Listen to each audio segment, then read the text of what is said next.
so many people that are suffering, that feel like they're isolated, that feel stressed out, that feel angry, that feel depressed, that feel sad, that feel like their life is hopeless and helpless. And it's because they don't have a connection to their true self. I mean, like, and the universe, like our teacher literally wouldn't leave the house because we would ask him like, hey, do you want to go out and do something with us? He'd be like, wow, I need to leave the house. There's a whole universe inside of me to explore. So it was like, that's what people are missing.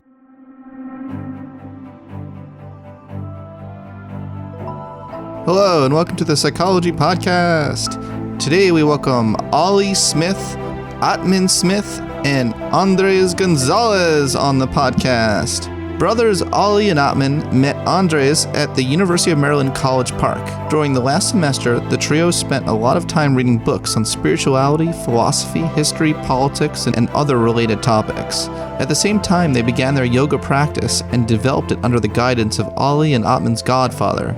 Months of hard work and planning ensued before they finally co-founded the Holistic Life Foundation. Together, they tell their story of how yoga and mindfulness have transformed countless communities in their amazing book called Let Your Light Shine.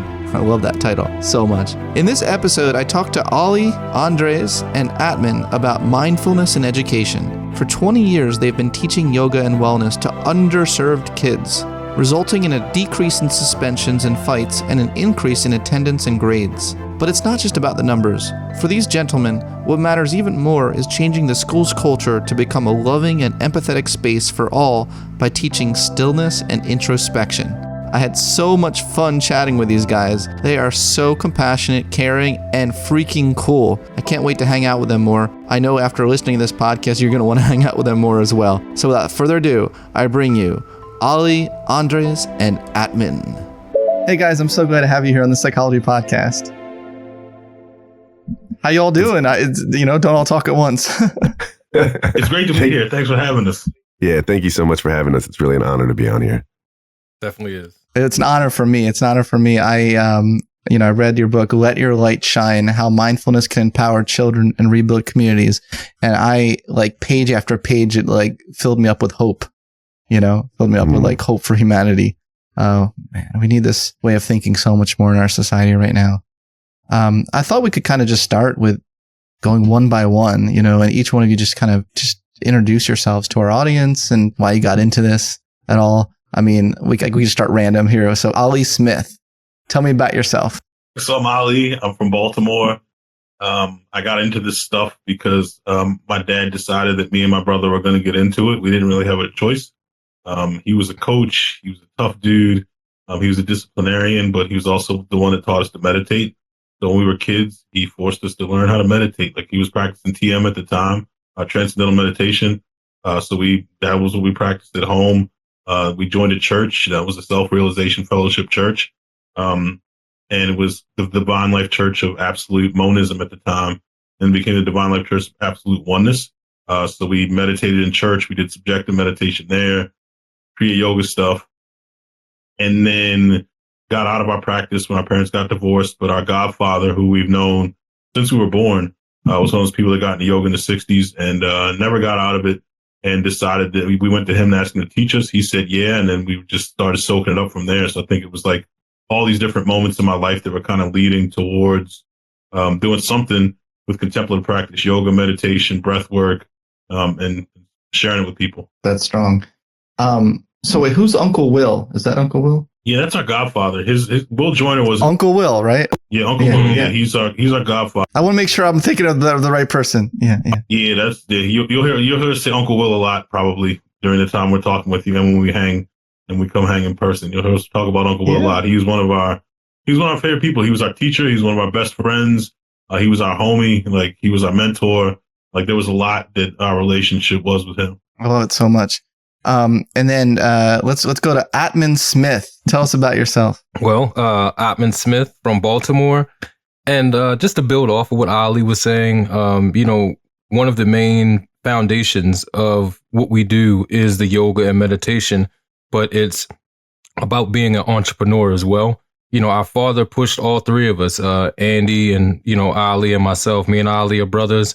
Andy's a brother from another. And, after college, our dad told us if we move into our childhood house, in West Baltimore, in the middle of the hood, in the epicenter where all the Freddie Gray stuff happened, that he would financially take care of us if we became entrepreneurs. He saw a lot of his older relatives, give their heart and soul to their career.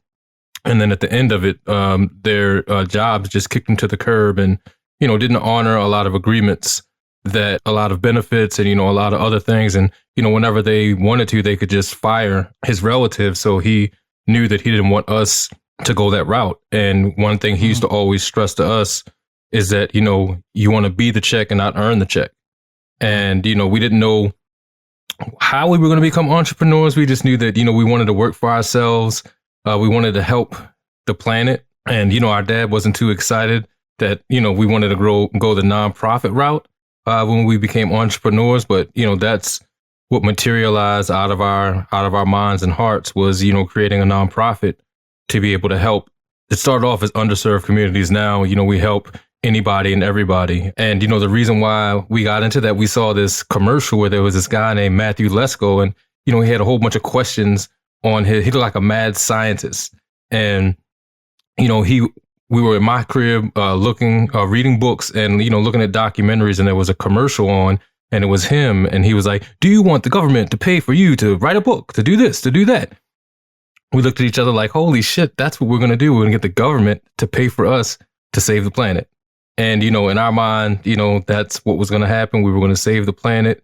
And, that's kind of it. We've been doing our part to try to ease the chaos and the trauma that's going on in the world through our work. And, and I think the other cool part about what we do is we create jobs for folks. Like, a lot of people that may not have opportunities to work a legal 9-to-5 and earn, financial independence. They do that with us.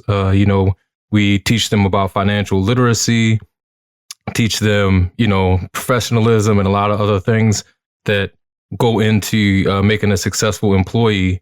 And, we provide those people with financial independence, and they're able to support themselves, support their families, and inspire their peers to come work for us as well. That's so inspiring. Let's go over to Andy Gonzalez. Hey. Andrés. There you go. Andrés. Yeah, Andrés. Yeah, you say it pretty good. You can roll your R. Good for you. Yeah, Good for you. I'm tried. Yeah, so I'm Andrés González. Everyone calls me Andy. I met Ali and Atman, the Smith brothers, in college. So I didn't have a practice like they did earlier on in my life when I was younger.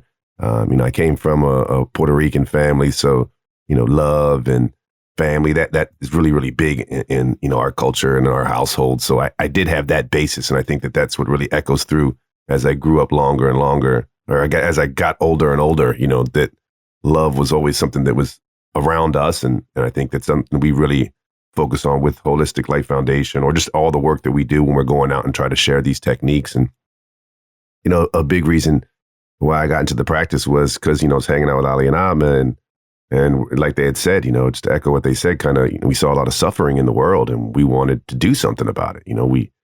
We are into comics and superheroes and stuff like that. So for us, it was easy for us to kind of envision us being these three guys that are going to go out there and save the world. And we learned early on that it takes way more than just three guys to pull this off. And we were lucky and blessed to have the support and resources that we did. And people always kind of had our backs and believed in us, even though, for years and years and years, there were a lot of doubters and haters looking at us like, man, when are you going to get a real job? Or when are you going to really do something? Because we're just, our minds were set on, we're going to try to help people, help themselves. And I think that's ultimately what we are. Is, our teacher he didn't like us calling him a teacher. He'd always say that he's a reminder, and that all of us know everything already.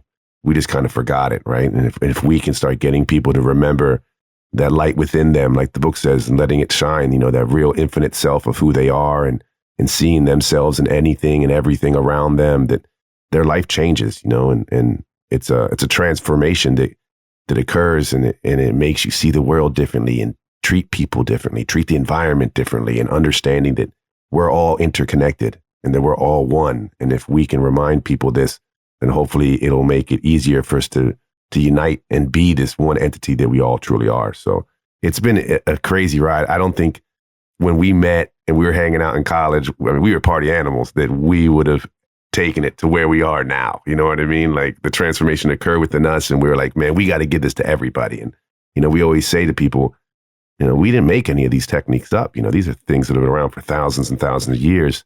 We just listened to our teacher and we became scientists. And when we were introduced to a practice, we did an experiment. We did it on ourselves. We did the practice. We saw the results and we were like, damn, this does this. I'm going to keep doing this. And then we try to find another practice and we keep doing that and doing that and doing that until we found enough techniques that we thought, hey, these are the ones that we're really going to focus on spreading to the world. And 20 years later, here we are hanging out with you. You know, the crazy thing is that that transformation was real. When Andy said transformation, like it was such a drastic transformation that we did a TEDx talk at Columbia University. And afterwards, like we threw like a little happy hour at a bar. And like all the friends that we used to party with at college, a lot of them that were in New York, they came and they hung with us. They were like, so what are you guys doing? We're like, yeah, we started this nonprofit. We teach meditation and yoga to kids. They were like, bullshit, what are y'all really doing? We were like, no. And they were like, that's what we really do. We pulled up the website on our phone and they thought we had created a fit. Like they were just like, everyone was totally blown away that from where the people they knew at our senior year in University of Maryland College Park had slowed things down enough to be able to start a nonprofit. And then not only a nonprofit, but a nonprofit that taught yoga and meditation at that point to kids, to only kids at that point. They were blown away by that when they thought we were totally bullshitting them. Well, okay, I have some thoughts to that. First of all, I really want to party with you guys someday. We're going to make that happen. We're going to make that happen. And second of all, I resonate with that at such a deep level. When I went back to some of my high school reunions, so something you all probably don't know about me, I was in special education as a kid for an auditory learning disability I had. They thought I was dumb for a lot of my childhood. So, you know, when I talk to some people at these reunions and I'm like, yeah, I got a PhD from Yale. They're like, what? That's awesome. They're like, you what? You? I was like, yeah, me. The dumb kid did. Yeah. You know, the one you bullied? Remember me? The one you beat up in the bathroom at Penguin Elementary School? So it's just, it's wonderful to give back in that way as well and be able to help those. I think all of us, I'm counting all five of us, did I count right? Believe in wanting to take our prior experiences, using a launch pad to make sure that like a lot of people don't fall through the same kind of cracks that maybe we fell through. I think that like these days there's different paths to go. I feel like some people kind of just stay in that victimhood sort of mindset their whole lives. Like they stay in that sort of way of thinking of like, you know, that was my past and I'm still there, you know, and like there's no way out. And I feel like you all are kind of taking a different strategy, which is like trying to give these kids hope, you know, that they don't have to stay in that their whole lives. Is that fair to say? Yeah, I think that's totally true. I mean, I know. Yeah. So like Atman and I grew up meditating. We meditated till I was in like the 4th grade and he was in the 2nd grade, and then didn't meditate again until I guess like our junior year of college. And I know not having a practice sucked. You know what I mean? Like there was so much going on mentally and like just the life emotional roller coaster that it is, and like just everything that was going on. And like I think getting back to my practice, I was like, oh, okay, so that's what's been missing for all this time.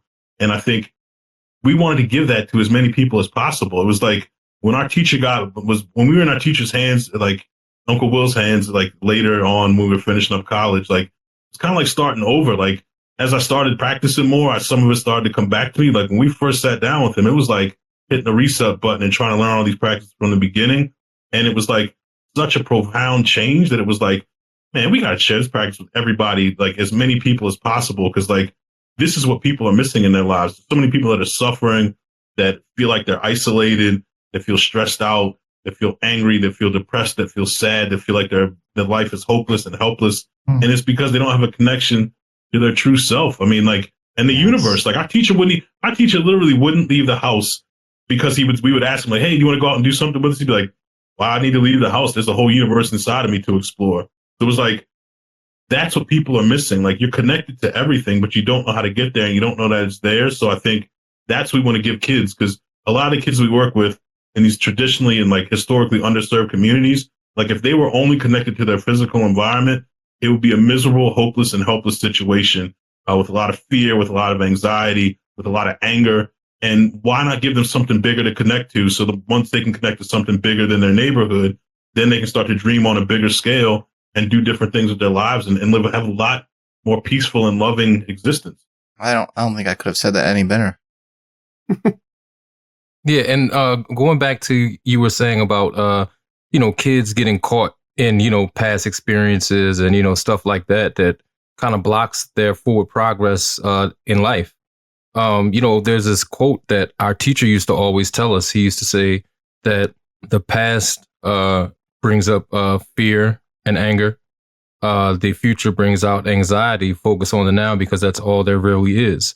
And I think that's one of the things that the kids learn and we learn through the practice is, being in that present moment. And, it's hard for anyone to ever really always be in that present moment, but it's just all about having the awareness when you do get caught up in past thoughts, whether it's a week ago, a month ago, a year ago, a decade ago, that kind of puts you in, we call it shitsville. You know what I mean? Gets you in a depressed mood, angry mood, jealous mood, which doesn't do you any good at all.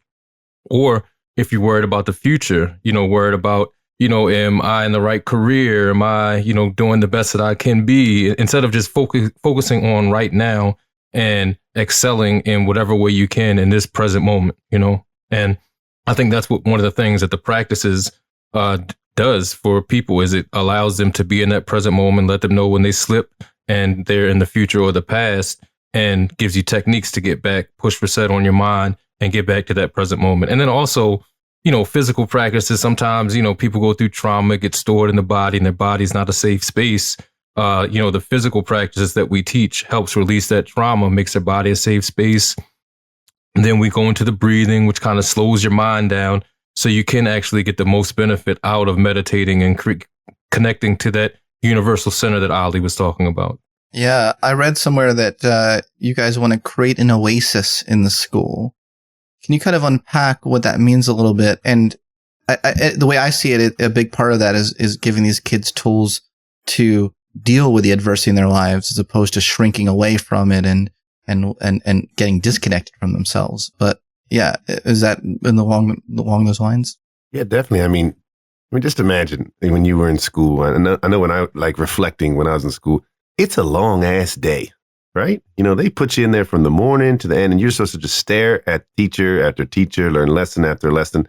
And that can be overwhelming. And a lot of times, if at the administration and the teachers, the people in the building don't understand what's going on at home, then they're totally just not analyzing the situation seriously. So when Johnny comes to school, he hasn't eaten, he hasn't slept, he lives in an environment at home that's just so overwhelming. And then you expect him to sit there and stare at this board and listen to you. And then when he falls asleep or he's not paying attention or whatever, then he gets punished. It's like, damn, how do you think this is right?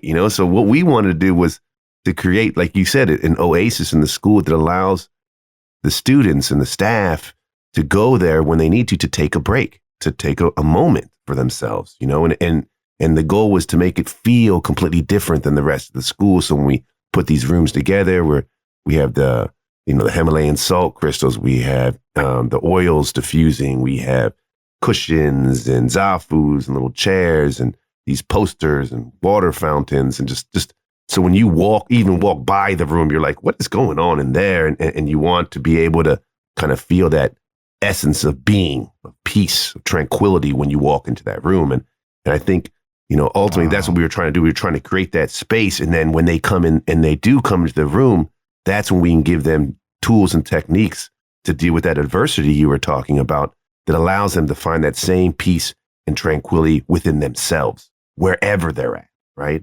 So, give them the space in the school, get them to start understanding, hey, you can access this, like I was saying, if you stop focusing on the past and the future and you're in this present moment, you're going to notice you can really appreciate every single second of your life.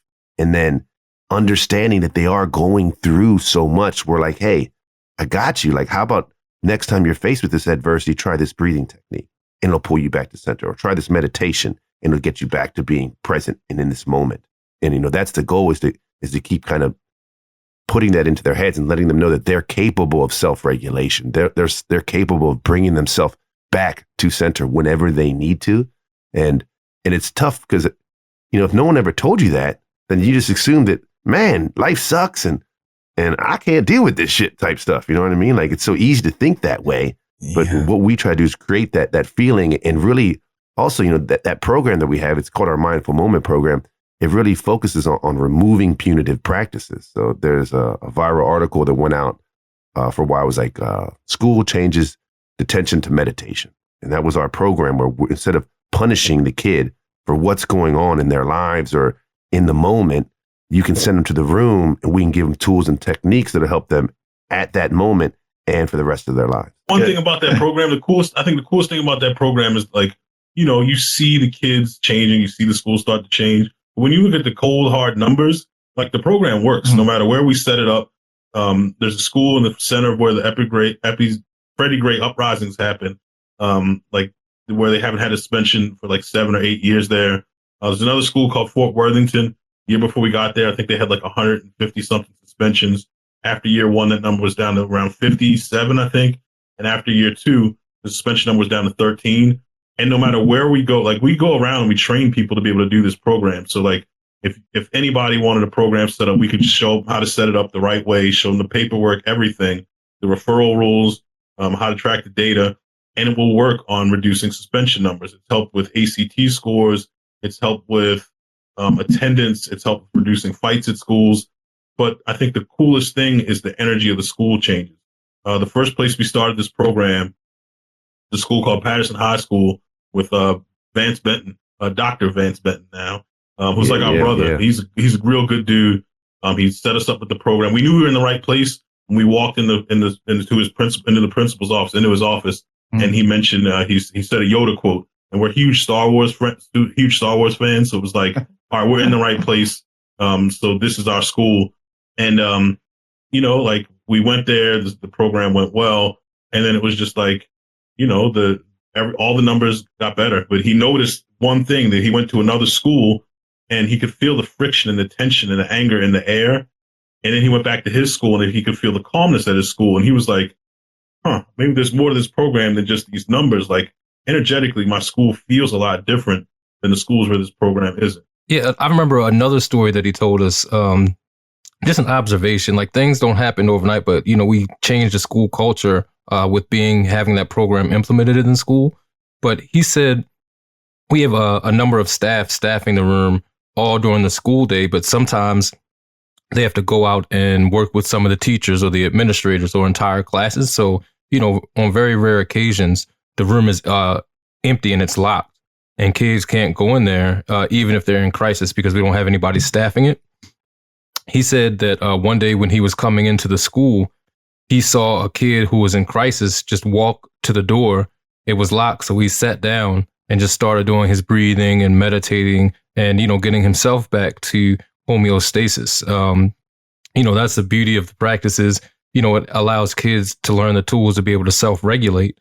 And one thing he was like, man, that definitely wouldn't happen in my school like 3 years ago. Because like 3 years ago, if somebody saw a kid sitting down with his eyes closed, they might have just kicked him in the head or punched him or something. But now, because there is a culture of everybody knowing what that is, it's just regular. It's just normal part of our day, is that, people do have these contemplative practices interwoven into our school. And, like Ali was saying, there's so many different ways that this program, and Andy was saying too, that this program helps the school climate. It helps, teachers that, have burnout. We had this one teacher that hated our program, and we knew he did in year one, because every time we would go into the principal's office, it would be a whole group of teachers talking, him being one of the main ones. And then when we get up there, they would all be silent. We're like, man, we know you talking about us. But eventually, we have besides the room, we have a mindfulness practice that's played over the loudspeaker at the beginning of the day and at the end of the day. And, he was one of the teachers where, they weren't really engaged in that practice. It was supposed to be a school-wide practice. And he actually used to turn the volume down. And, he would just be like, man, don't pay attention to that. And then Andy went in there one day, and he actually led the class through the practices, even though, the teacher wasn't really feeling it. He allowed Andy to do that. And, when the students started disrespecting the teacher, Andy had the teacher's back and was like, look, man, y'all learning, I think they were learning CAD stuff, right, Andy? Yeah, CAD stuff, yeah. And, he was telling me, he's like, man, you all are learning a skill that is going to help the employability of your life. Like, you all need to take this serious. This guy is a wealth of information. Y'all need to give him respect. And, just, reasoning with these kids about why they should respect their teacher, it kind of shifted the energy in his classroom. And the teacher, felt like he was respected and actually seen. And it made him start actually doing the practice and participating.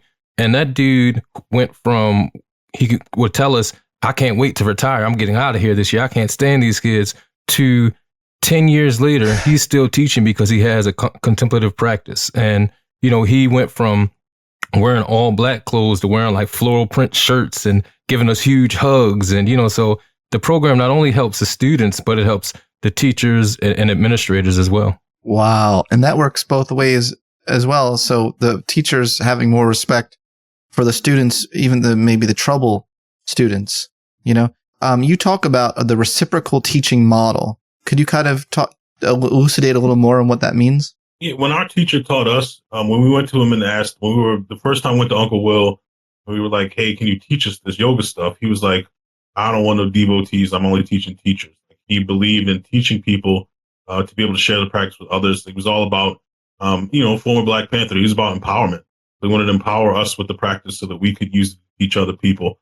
And I think that informed the way that we taught.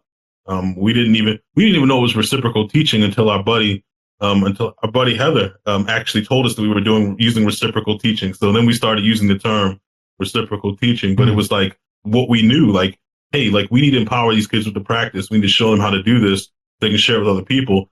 So we would bring the kids to the front and they would lead the practices. So like when people come visit our after school program, they wouldn't see any of the three of us up there leading the practices. It would be little kids up there leading the bending, the stretching, the breathing, the meditations. They'd be leading all of it and they would be killing it. And then they would go home. Actually, we didn't even know that they were doing this until parents started coming up to us. Like one little girl's mom came in and said, I thought y'all were doing yoga. I didn't know y'all were doing breathing and meditation. Because one day, I came home all stressed out. My daughter sat me down and said, Mom, you need to breathe and meditate with me. Because she looked stressed out and she helped her. She breathed and meditated. There was another little girl whose grandmother's stomach was upset. She taught her to do a breathing exercise that settled her stomach. And the list of stories goes on. So it was like, we wanted to empower the kids with the practice. So like, when we always say, if we can go to school and work with 200 kids, that's awesome. But if we can turn those 200 kids into 200 teachers, then we make a huge impact and the ripples go out infinitely. Wow, that's some profound stuff. Another phrase you use is involution. What's that? Involution. All right. So, our teacher, like Ali said, he was a Black Panther and, they went to revolution. And, one thing that he would say is, violence begets violence. The only way that you can really make a true change in society is going within yourself and involving, like our book says, let your light shine. And the only way to do that is with these practices, tapping into that universal center. That's the same as my universal center. That's the same as yours. And it's like, once you start, like Ali always says, start your day in the light, end your day in the light. That's what involution is about, is trying to be in your light as much as possible. Then it makes it that much easier to kind of think on a higher vibration. And that's what the involution is about, is going in ways and then dealing with the world from that inner view outways. Yeah, because you really can't change the outside world, but for so much, you know what I mean? Like you may be able to rearrange your house or like, you know what I mean, put a garden in your lawn. There's not huge shifts that you can make on the outside, but if enough people move from their higher self, then you can change the whole world. I mean, so that's what that involution is about. They also say that evolution took too long. Like for us to evolve would take a long, long, long time. Like the revolutions were violent. So if everybody went inward and had an involution and worked from their light instead of from their ego, then the world would be a much better place. Wow. This is really so important.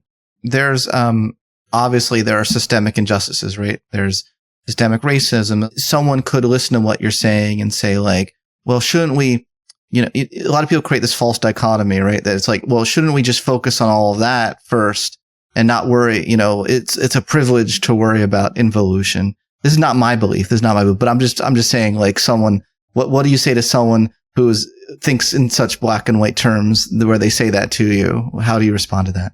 Like, that's the most important thing going on when in your human existence is touching your universal self. You know what I mean? Like, you can do all these. Oh, I know what you mean.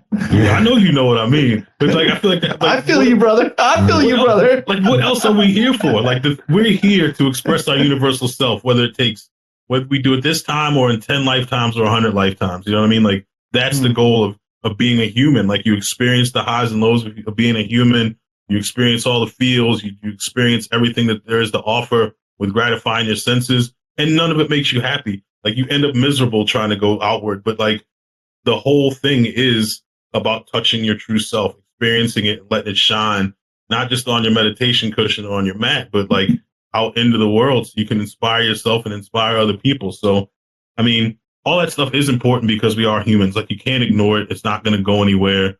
But at the same time, the most important thing is touching your true self, and touching your light and experiencing it and letting it shine. In society nowadays, it's like, it's so common for everyone to be focused on that external, on the outside. And It's almost like we've been brainwashed to think these things. Like, I know when I was younger, to me, God was in the clouds.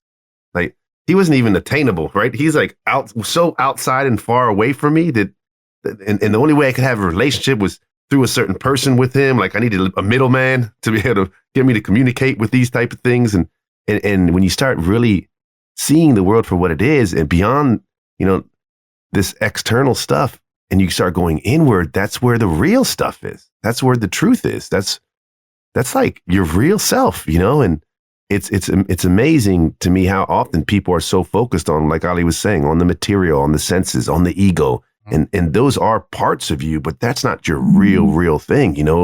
Uncle Will used to always say, like, all this out here is an illusion, and we need to keep removing the veils of the illusion that we're seeing to identify with what we really are and who we really are, and work on that part of ourselves, because the light within us is in everything that there is, in all existence. And it's just muddled by ignorance, and not ignorance like calling someone dumb, but ignoring the truth of who you really are, of your real infinite, omniscient, omnipotent, omnipresent self. And when one realizes that, then they start to learn to love themselves more. That helps them learn to love other people more. And if you can work on that, like I always, lately I've been thinking a lot about this, like, wow, it'd be great to solve all these issues and problems with this external world. And maybe that's the way we need to go to make stuff better. But if everyone just learned to love and take care of themselves, wouldn't that make the world better too? Right? Like, if everyone focused on being the best version of themselves, then you're solving all the issues on the outside world, because now there's not as many douchebags and assholes because you're working on yourself and you're seeing yourself in everyone and everything. And it's just all love then. It's so good. I also love your vocabulary because it's that I used when I was a kid. I used to call people douchebags, and if you were cool, you were my homie. Like, kind of, you're bringing back words from my 90s youth. So, man, we were meant to hang. I'm telling you, buddy, we were meant to hang. Yes, I believe that's true. We all have a mutual friend. We should give a shout out to Sharon Salzberg. Sharon, we love you. Do you remember the raise the roof thing too? Do you remember that from the 90s? Oh, Do you remember that? Sharon Salzberg. So I adore her. She's doing the stir to mix it too. I don't think I'm doing it all. She definitely has the most infectious laugh that we've ever been around. If she starts giggling, it will like tickle you. Yes. You know what I mean? It'll make you just giggle and put you into that light inside of yourself. That's she's one of our favorite people on the planet. I remember one thing about when we first started, like when people started paying attention to us and we started going to all these conferences like around the country, we would hear all these people who were like supposedly these profound spiritual teachers speak. And we were so like underwhelmed with most of them. We were like, this isn't, but Sharon was the first person we saw that spoke. We saw her at the yoga service conference at the Omega Institute. And I'll never forget it. Like, we were looking at each other like, holy shit, like this lady is amazing. Like, she was the first person that actually talked about love. She talked about connection. The way she taught was very like Atman said, her laugh was infectious. The way she taught was amazing. And it was just like from that very first moment we saw her speak, we were like, this lady is amazing. It'll be amazing to learn from her. At that point, we weren't even thinking about teaching with her. Like, but then like she approached, like she's opened up a lot of doors for us. But I think just she's one of the most profound teachers that we've ever come in contact with. And it's cool to teach with her because I feel like every time I teach with her, I become a better teacher myself. Just seeing the way that she tells stories, the way that she interacts with everyone, the way that she engages, and the way that she shares about her practice. I just see such a great confluence between the work she does and her conceptualization of love and what you all are bringing into the world. And the light you're shining it's so clear, that connection there. There's someone else that I wanted to bring up and see if you know her. I'm a big fan of Rhonda Magee's work, and I don't know if you've come across her work at all, the inner work of racial justice. That's another one of our homies. Rhonda's one of my homies. She's a homie too? Man, Rhonda's a homie. I want to be a homie of you guys. You one of our homies too now, buddy. You part of the fam. I mean, unbelievable squad we have here. Yeah. We got Rhonda, Sharon, you three. We could do a whole TV show on that. But I'm so glad you know Rhonda. She's been on this podcast and she's become a friend of mine. And I see a very complimentary between her view of kind of that light shines outward from within, right, as opposed to blaming everything on the outside world, right? Whenever we are at a conference with her, we always get a chance to sit down and just hang with her. And she's another one of those people that are just so real, and the work she's doing is so needed in the world. And and she's, it's few and far between when you meet those authentic, genuine people with big hearts who really care, who are brilliant too, like geniuses, and they just profound. So whenever we get a chance to hang with her, we always sit down and chat, and she's awesome. She really is. I agree. Well, there's another quality to you three that I really like, that I think is sorely lacking in the world today. I think all of your qualities are that I'm seeing today are sorely lacking, but one that I want to call out in particular is fun. You three seem like a lot of fun, and I noticed in your book you say we want students to have fun, and I think that's actually really profound. Like you don't hear that much from education books. They're all so serious. They're like our learning theory is about applying X, and it's like, shut the fuck up. Like what does it mean to actually let the kids enjoy school? Would that be such a terrible thing? You got me started about here. The teachers that mean something to you in your lifetime, that, there's lots of teachers that you've forgotten, but those teachers that actually, they taught you stuff, but you had fun in their class. Those are the ones that have a lasting impression in your mind. And, our teacher always told us, man, if your class ain't laughing, then you ain't doing shit. You know what I mean? So we try to infuse humor into everything that we do, just to lighten up the mood. That's an easy way to get people into their light. And then, dive deep into the rabbit hole of this thing we call contemplative practices. Yes. You all are interested in yoga, right? And you're interested in applying a lot of yoga principles. There's like this stereotype of like, when I think yoga, you think like white blonde girl, like in yoga pants. Like, yeah. I don't know if I should be editing out what I'm saying right now, but I'm just trying to keep it real. No, it's real. Tends to be okay, good. I tend to do that on my podcast, so I'll be consistent and keep it real. What I'm trying to say is there's like a societal sort of stereotype of the yoga practitioner in America. Now, it's not at all like the original roots of the point of yoga, right? But you tend to think of like, like we're doing this to, you are greatness, believe in yourself, But I think in a lot of ways, you three are not white blonde yoga chicks in yoga pants. What? And What'd you say? Yeah, that's not what I'm perceiving right now. So like you three are interested in yoga. So, but my point is like, maybe you three, maybe it's important to expand. This is my point. Stay with me, folks. Stay with me. Maybe we can expand our notion of yoga beyond this kind of superficial stereotype that we have in our society. Kind of even get to maybe the roots of what the point of yoga was in the first place. That was my point. I mean, honestly, I think if we would have gone that yoga studio, Lululemon yoga pant route, we wouldn't have been into the practice.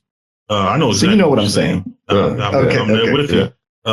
But Okay. we learned from, again, I learned meditation as a little kid from my dad, got deep into the practice with Uncle Will from East, they lived in East Baltimore. Like, I mean, it didn't, you know what I mean? It didn't go do much more in Baltimore than Uncle Will. So, I mean, like, went to Dunbar, you know what I mean? Like, went to University of Maryland Eastern Shore. He was like a very, very Baltimore dude. And like, that's who we learned from. Actually, the crazy thing was, we didn't even realize how white the yoga world was until we went to the Garrison Institute for a conference. Like, cause, you know, we learned from them. We taught in Baltimore City, which is the second most segregated city behind Milwaukee. And so it was like we were teaching black kids, and then we go to the Garrison Institute and we walk in and everybody else there was white. And we were like, what? And like, this is what yoga is? Like, it definitely threw us. Well, then as we started looking more and looking at Yoga Journal and all these other things, we saw how white the yoga world was, but it was a shock to us that that's what it looked like, because that wasn't our experience with it. Like, even when me and Atman went to the church we grew up in, there were other kids of color that were in that church meditating with us. So it wasn't like, it just seemed weird, but it's definitely something that's a practice for everyone. It's not for one group. It's not for just somebody. Like, price wise, it may be just for one group, but like I think that's one of the things that we wanted to do is make it accessible to everyone. Like, the programs we do in schools, the schools pay for it, but it's always free to the kids and the families. So we want everyone to be able to use these practices. Everybody is dealing with stress and anxiety and fear, like all these things that are part of the human experience. And yoga is a beautiful practice to help you kind of mitigate a lot of those problems. You know what I mean? And get some stillness. Like, I think the two biggest things that the kids we work with get out of the practice are stillness and connection. Like, a lot of them don't have a place for peace in their lives, whether it's in their mind, whether it's in their home, whether it's in their school, in their community. There's no peace anywhere, and they don't have the money to go to a yoga class or go on a retreat. They don't have the money for that. So we show them how to get to that place of peace within them that's always there and they can always retreat to. And that connection, like, we learned the kids weren't connected to themselves at all, and they didn't love themselves at all. So it was just like it's always good to see that light bulb go off and kids shift the way that they see themselves in the world when they connect to themselves. And then once they connect to themselves and love themselves, then it starts to spill outward. Like, you see them become more compassionate, empathetic, more loving towards their friends. They're less violent. They're less impulsive. All these things are going on just from that connection and that place of inner peace. So the practices are for everybody. And I think another thing is, like, kids seeing us teaching the practices and our teachers teaching the practices makes them shift the way that they feel about yoga. Because, I mean, a lot of them probably would think that it was a practice for middle-aged white ladies. You know what I mean? Like, that's what they would think. But I think seeing us in there doing it, like, a lot of the kids now, like the kids that we were working with, like, when you asked them what they wanted to be, like, they would say, I want to be a yoga teacher. I want to help people like you all do. And I don't think that's something they would feel was accessible if they didn't see people looking like them teaching and doing the practice. Dude, I really think it's cool how we're kind of breaking down that image and that stereotype with a lot of, because we're bringing, people to places that you wouldn't see people like us leading the exercises. I remember once being at the Magee Institute, we had like a lot of our younger students with us. I don't know if fellas, y'all remember this, but remember, like, we walk in and like security came up to us and they're like, whoa, what are y'all doing here? Like, one of our young duns had gold fronts in. Remember that? Kwame had gold fronts in. He took them around. He's like, oh no, we're the yoga instructors. And you can tell the security guy's like, what? Like, but again, like, that we can do that. We can break down that idea that it's just supposed to be, middle-aged white women or blonde white women that teach this yoga stuff. That no, we have, because the majority of our staff are minorities. So we're coming in and we look nothing like what everyone else does. And then when we come in and we even do it different, so like, they're more, a lot of times, that's why I don't think it would have worked if we went to those type of classes, because it's always like, okay, and here is what we're going to do. And they're in, like, they expect like this white robed guru image type stuff. And we come in with our superhero t-shirts and we are who we are. We keep it real with ourselves. A beard, not dreadlocks. There you go. Right. Yeah. Right. Exactly. Right. That's what people expect. A beard, but they don't expect dreadlocks. Yeah, no, I'm with you. Yeah. So I think it's so great that we can do that we can change. And I mean, it's still tough sometimes, I think we're not the only ones that are surprised. They're surprised too, because, countless times Ali Atman and I have gone to a conference We'll be the keynote. Our picture will be on the back behind the person checking people in as keynote speakers. And we'll walk up and they'll be like, oh, y'all must be the band. And we're like, Oh my the God. fucking band? We have no instruments on us. But they're just Oh my not used God. to seeing that. And we play That's along with it. You would crazy. love it. We have so much fun. So we're an Aboriginal folk band is what we say when people make this comment. Who plays the bull roarer? Is it Atman or Ali? And Atman plays the didgeridoo. I'm on vocals. So that's what we'll tell them. And then when we get on stage and we start leading the meditation, you can see the person like in the crowd like, oh, I can't believe I called them. I would probably the band. mess with them. I'd probably mess with them even more than that, though. I'd probably be like, yeah, we're the rappers here. We're here to sit, sing like, and then like say some really vulgar lyrics. We do. But I would cover probably Two play Live along. Crew. Yeah, like something like that. Like we're, because sometimes when people have the stereotypes, I just like to mess with it, right, and just like go all the way, But no, that's wonderful. That's wonderful. Another thing that I love from your book is you talk about how love and empathy need to be consistent and reliable. I feel like that's a big principle with a lot of the work you do. Can you kind of expand on that a little bit? Yeah, so I think it started, I don't even think we realized how important it was. I think it was two things. One, we just talked about the other day, but like after we finished, like we started with a group of fifth graders at Windsor Hills Elementary School. And then one of them who actually teaches for us now to this day. And this was like 2002 when he was 20 years ago. He was a fifth grader. Now he works for us. But he was like, all right, it's nice to know you guys. We're like, nice to know you. We're going to be in your life forever. And he just got this confused look on his face. Like, you guys are, but we literally have been because he still works for us to this day. So like, we definitely believe that consistency is key. Like, because a lot of people don't have consistency, especially consistent, like people who are present and like treat them with love and respect. They don't really have that in their lives. So we always felt that was important. So like, we were there all the time when we were working with our students. We try to, when we have a staff person at a school, we try to keep that person consistent year to year so they can build that bond with the kids. And actually, we were in Madison earlier this week. And the first time we ever left Baltimore to not have the after school program was when we did a 3-day program up at Abraham Lincoln Elementary School up in Madison.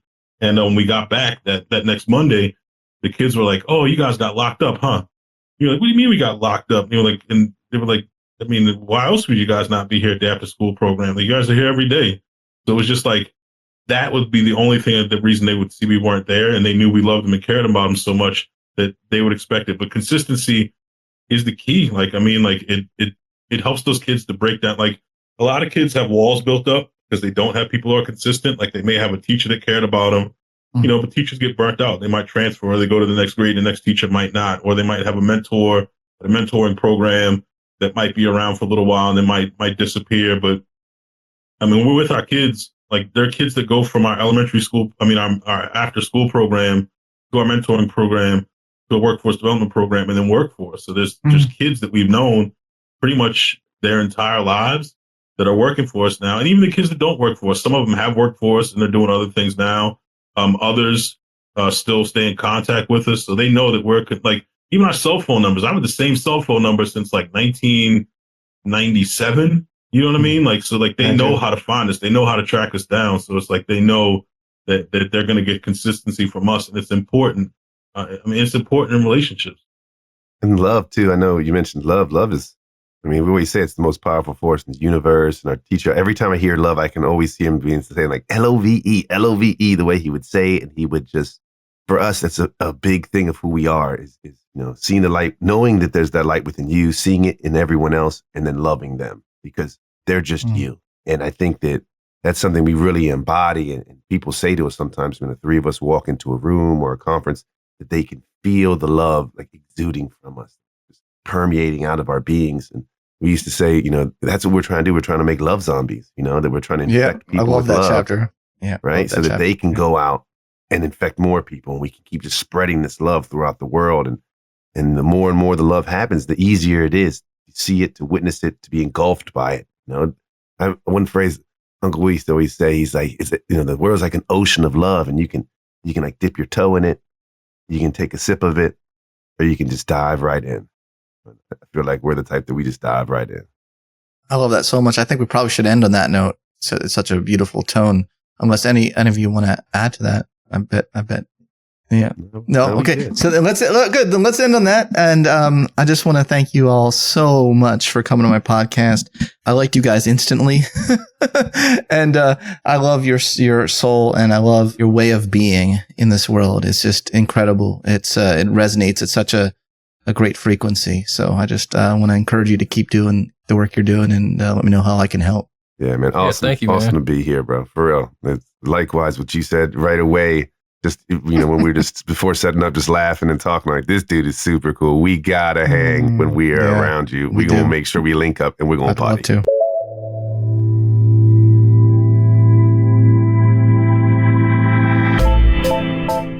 Thanks for listening to this episode of the Psychology Podcast. If you'd like to react in some way to something you heard, I encourage you to join in the discussion at thepsychologypodcast.com or on our YouTube page, The Psychology Podcast. We also put up some videos of some episodes on our YouTube page as well, so you'll want to check that out. Thanks for being such a great supporter of the show, and tune in next time for more on the mind, brain, behavior, and creativity.